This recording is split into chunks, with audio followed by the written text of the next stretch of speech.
de qualidade. Gente, vamos mudar de assunto. Eu estou aqui no estúdio com a nossa cardiologista, tá?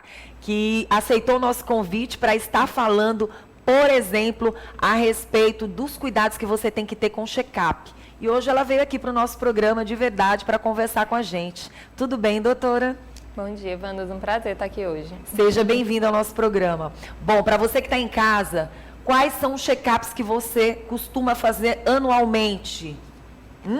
Você sabe que às vezes a pessoa diz assim, não, Vanusa, eu fui num médico, num especialista, e o que aconteceu? Ele, num clínico geral, ele me passou para vários profissionais, ou então passou vários exames para mim. Mas às vezes, quando você procura um especialista, quando você procura um profissional, como por exemplo, nós temos aqui a nossa querida Cláudia Guarino, que é cardiologista, muda a história. Porque às vezes você procura um clínico geral, ele vai passar alguns exames rotineiros. Mas e quando você procura um cardiologista? Existe um check-up também, né, doutora? Com certeza, Vanusa. A gente sabe que as doenças cardiovasculares, elas são responsáveis pelo falecimento, né, pela morte de cerca de 300 mil pessoas todos os anos no Brasil. E muitas dessas pessoas não têm nem tempo de saber que tinham uma doença cardiovascular, porque muitas delas têm a famosa morte súbita, né, que é o mal súbito, né, conhecido popularmente. Então, qual a orientação do cardiologista? Que, em geral, se você tem algum sintoma ou alguma doença do tipo hipertensão, diabetes, se você está com sobrepeso, tem palpitações, dor torácica, falta de ar quando faz algum esforço físico, é muito importante que você procure o seu médico imediatamente. De preferência, um cardiologista nesses casos ou o médico que esteja mais disponível, às vezes é o médico de um posto de saúde. De forma geral, a partir dos 35 anos existe um aumento do risco cardiovascular.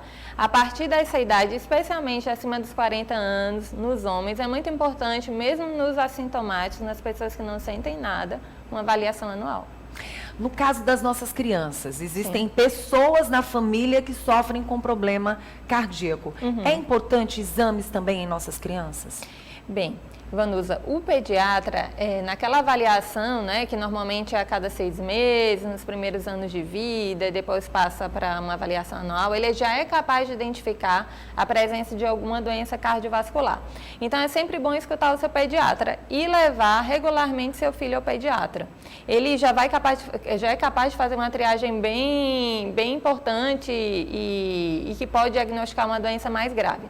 Agora, se essa criança tem entes na família que tem palpitações, que morreram subitamente, principalmente jovens, né? Pessoas que faleceram antes dos 30 anos, antes dos 40 anos, sem uma explicação, que disseram que foi um infarto, sem ter esse paciente feito qualquer exame antes, é muito importante que façam uma avaliação com um cardiopediatra, né, na infância, até para todos ficarem mais tranquilos que essa criança não nasceu com essa herança, né, de algum familiar. Olha, eu vou tocar num assunto aqui que é muito importante, que às vezes as pessoas não levam muito a sério. Muitas pessoas se relacionam e da noite para o dia acabam engravidando. Não conhecem mais seus parceiros ou mantêm um distanciamento e não buscam saber um pouco mais da história familiar daquela pessoa ao qual você fez um filho. É muito importante, olha o que a doutora acabou de falar, a importância, mesmo que você não esteja mais vivendo como parceira, você tem que se importar com a vida e com a saúde do seu filho. Porque você teve um relacionamento ou você teve um filho e você muitas vezes acha que só cuidar, só estar ali fazendo o seu papel de mãe é o suficiente. E às vezes não, né, doutora? É importante que as pessoas conheçam os familiares e que mantenham esse contato, principalmente pela criança, né?